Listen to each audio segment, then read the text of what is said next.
Hi and welcome to the first ever episode of Hitech Farmer, the best show for young people interested in modern food production. Today I had a talk on greenhouses with a guy with vast expertise on this topic, Adam Babjak. And now onto the show.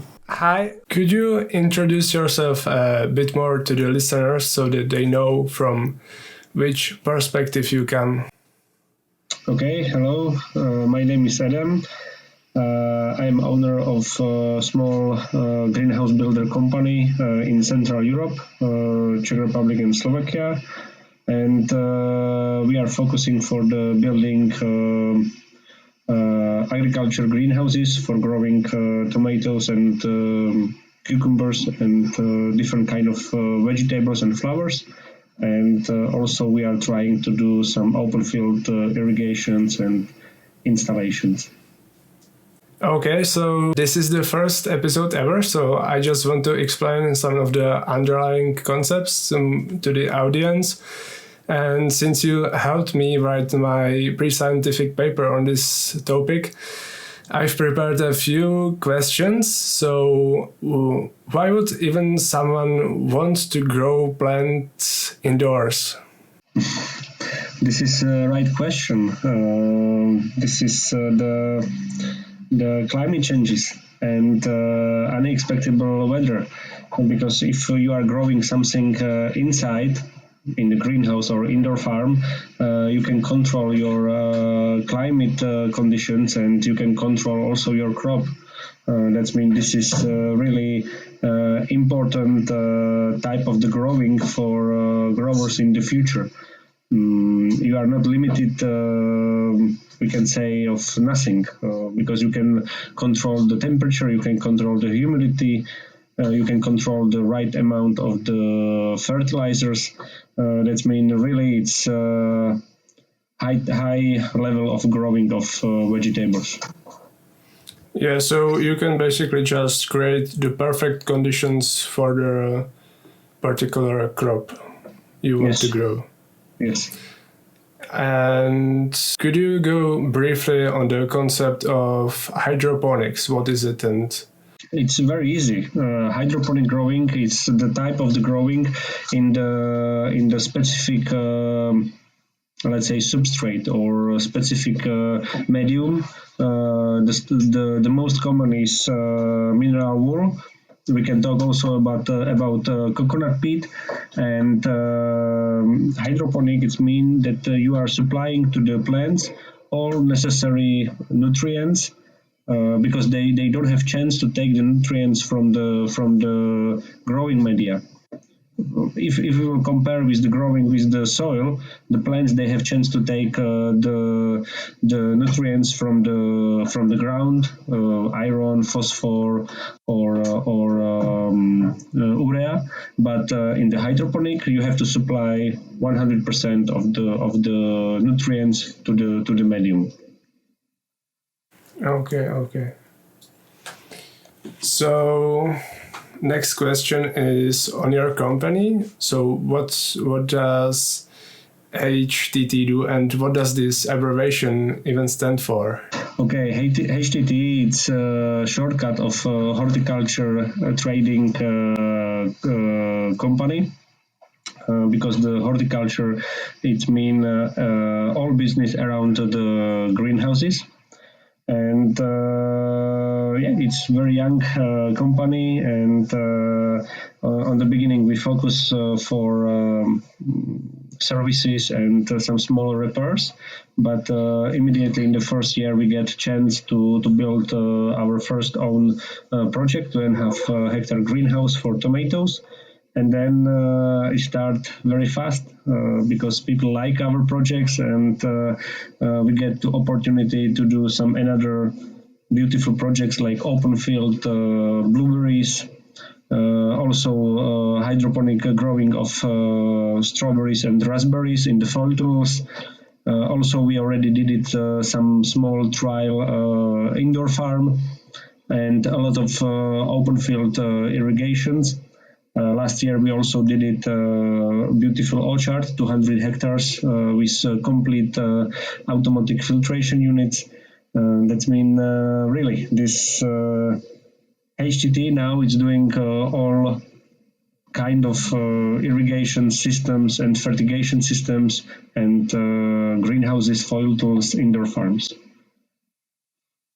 Okay, and so when building the greenhouses, do you do full service, or does the customer then have to go and get, for example, his own pest control or something like that? We are trying to be with the customer from the beginning till the end. That means we are able to do for the customer the design, some advice which kind of greenhouse will be the best for him.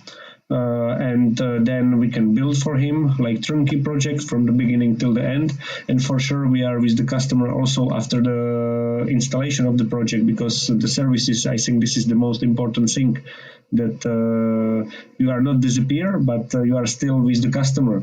And then you can improve also by self when you are doing another project, that you can learn from your own mistakes. Yeah, okay. And what does it take to build a greenhouse from scratch? A lot of stress and a lot of time to be outside. But yeah, on the beginning, the most important thing is to collect the right information.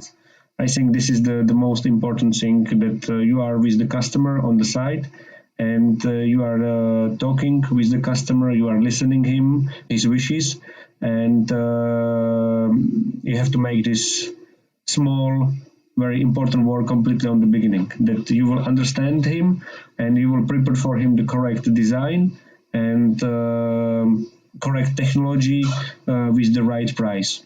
And then when you sign the contract, it's easy, because you will organize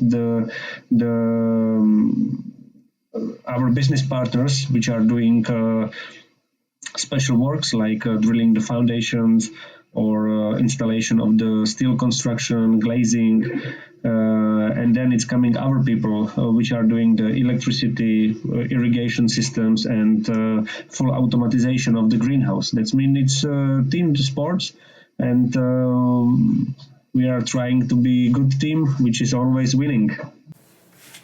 Yeah, okay, so if I get it right, your company does only some work on the greenhouse, and then you have partners who go on and like make the base of the greenhouse. And yes, because it's not possible to have it all team in the company.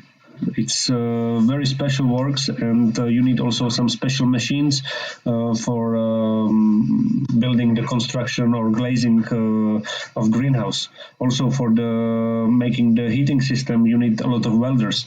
That's mean we have a group of partner companies which are doing for us these special jobs, and these companies are focusing only for these special jobs. They are doing all the year only drilling the foundations, or all the year they are doing only the heating system. For some another companies, that mean our company can do by self only the irrigation, a rain drain system, full automatization of the greenhouse, that means climate control, and electricity inside of the greenhouse. okay. And what is nowadays the standard greenhouse type, and do you build like every type that's out there, or do you have some favorite type of greenhouse and you focus on that? It's not possible to say that it's some standard greenhouse. Everything is custom made. Also, when you are buying the car, every customer has some special wishes. Someone want air condition, someone want strong engine, someone prefer the red color. It's the same in the greenhouses. There is no some prototype of the greenhouse. For sure, for vegetable, we are using the Venlo style. The most common width of the span is 8 meters, and sections are 5 meters. That means 8 by 5. The height of the greenhouse now it's different. Before 10 years, the greenhouses was just 4 meters, 5 meters high. Now the standard, the most common height is around 6.5 meter. But in Holland we have already greenhouses which are 8 meters high. But everything is question of the money and wishes of the customers. That's mean really there is no some prototype. I can see some specialities in the greenhouses that 1 year people more preferred white construction, another year they are preferred diffusion glass, but it's really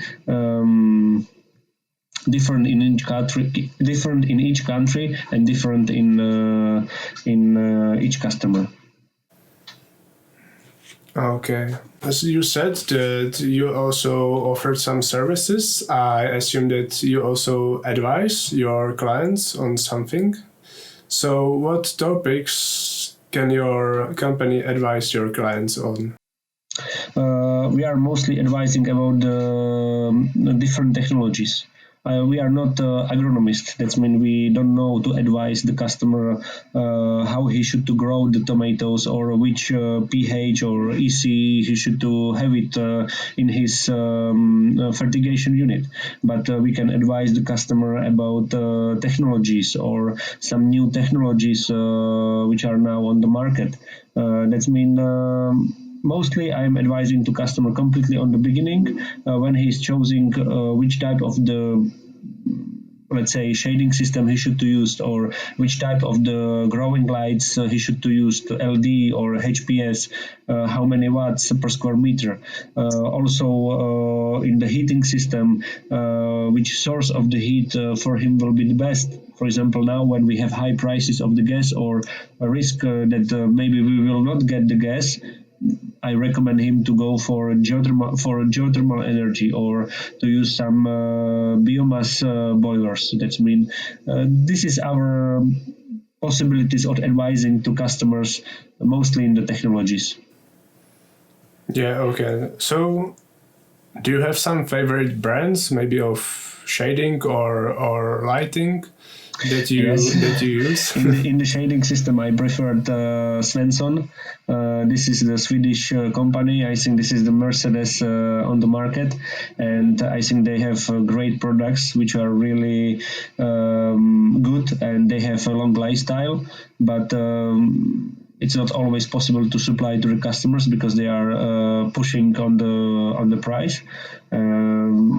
But for example, we are selling the Alchemy constructions. I like them so much because we are working with this company already 15 years, and they are a good company on the market, which is able to supply you complete steel construction, included the aluminium structure. That's mean really they are great, and I like Priva. This is amazing climate computer, which is controlling complete your greenhouse, and I think there is no limitations. You can do with this computer everything. You can count the flights inside if you want. Really, they have a lot of sensors, and it's amazing computer. But there is a lot of some companies or products which are really good. Yeah, okay. And do you also maybe advise like home growers that just have some tent or something like that inside their home and want to grow something? This is very difficult because we are focusing for the large projects, and it's very difficult to advise someone who has let's say 10 square meters or 15 square meters because the prices in which we are working are completely different for the home growers, and I don't have so much information about these small technologies. We tried to build some small greenhouses, but it wasn't success. They were very expensive, and we are not able to make happy this small customer because really we are focusing for big buildings and big projects, and to build for us something small, it's very difficult. I always advise them to found some better company than we are, because really we don't know how to help them. Our smallest computer or our smallest fertigation unit, it's not suitable for these projects or for these customers. And I think these customers, they are looking for some organic growing, organic way, that they want to grow in the soil, they want to feel the nature, they want to feel the tomatoes which they grow by self in their small greenhouse. Yeah, yeah. So how important is cooperation with the Netherlands in this business? Oof. This is something, I think this is the most important thing, because Netherlands, this is the starting point of the greenhouses. And all technologies, the most of the companies are from Holland, and they have unlimited experience in the greenhouse productions and these technologies. That's mean, yeah, Holland. This is the point where it starts. Okay, okay. And what do you like about indoor farming? Indoor farming. This is special story. Indoor farming. This is the future of horticulture or of modern growing, because everyone is talking about less CO2. Everyone is talking that we will jump from the petrol cars to electric cars, but nobody is giving us the answers how we will transport the vegetable and food to the cities. And the answer is to build small indoor farms in the cities and to get the food really, not to bring the food to the people, but the food grow with the people. That's mean in the buildings, in the factories, in the basements, to have it small farms, and people, they will just go outside and they will take what they want. This is really the future of growing, and also to save the nature, the fields, because if you can imagine how many fields we can put back in the forest or in the grass, if we will take from there the agriculture and we will grow just inside. We have a lot of waste heat, we have a lot of waste electricity. That's mean really indoor farming. This is future, and I'm a big fan of this type of growing. Yeah. But on the other hand, your company also does drip irrigation and things like that. So maybe if you can just go briefly on what is it, this drip irrigation, and why is it so popular nowadays? Drip irrigation, this is only one of type of irrigations in open fields, because you cannot irrigate it with the drip irrigation all kind of crops. For example, the wheat, corn, sugar beet. You cannot irrigate it by drip irrigation. This type of the crops can be irrigated only with big water guns. The drip irrigation is more for potatoes, cabbage, celery, vineyard, apples. And drip irrigation was developed in Israel, and it's a really precisely type of the irrigation, that you are dripping the water exactly in the place where are the roots, and you are supplying also the fertilizers. This is very important. The drip irrigation, it's not only about the irrigation, about the water. It's mostly about the fertigation. It's like 30% water, 60% fertigation, because you want to save fertilizers. You want to give in the crop only the right amount of the fertilizers. That means the fertilizers are not leaked in the underground water, and you are not polluted the soil with the fertilizers. That means this is also very important part of the agriculture, that the farmers are using the right type of the technologies for irrigating and fertigating. They are saving the energy, they are saving the water, and they are saving the fertilizers. Yeah, yeah, okay. So we've seen some new technologies in also in Israel, apart from Netherlands, and a great boom of indoor farming is now happening in USA and, for example, in the Emirates. So do you think that these countries will eventually catch up with the Netherlands or maybe even surpass it when talking about the indoor farming? I don't know. They will have experience with the growing, but with the technologies, I think not, because the most important technology in the indoor farm are lights, and now the leaders in the lights is Philips, Osram, LED Fluence. That means this is the leaders, and doesn't matter if they will be from Holland or US or Emirates. The US and Emirates, this will be only the places where will be the growers. In US and Canada, this is only cannabis producers, because there is big boom of cannabis production. That means they will have experience how to grow cannabis, but the technologies always they were coming from Holland or from China or the places where they develop these technologies. But still, I think that it will be the most Holland. Yeah. Okay. Do you want to maybe cover some other topics or?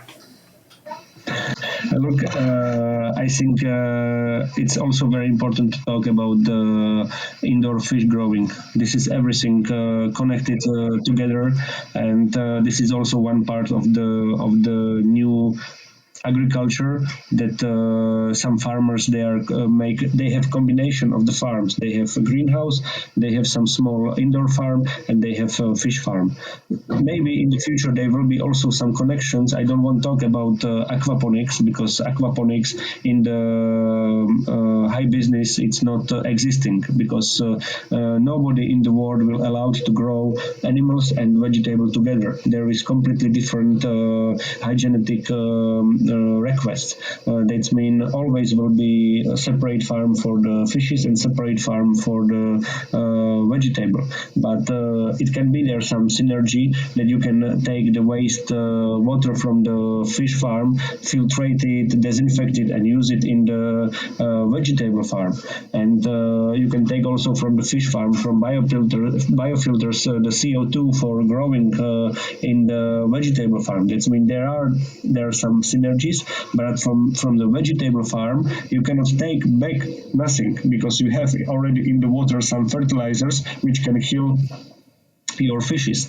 That means this will be nice combination of the modern farm, that you will have it some greenhouse where you will grow, for example, tomatoes, peppers, or cucumbers. Then you will have some indoor farm where you will have, let's say, strawberries, some vegetables, or some herbs or salads, and then you will have some fish farm for prawns or some special type of the fishes. Yes, this is future. Yeah. Okay.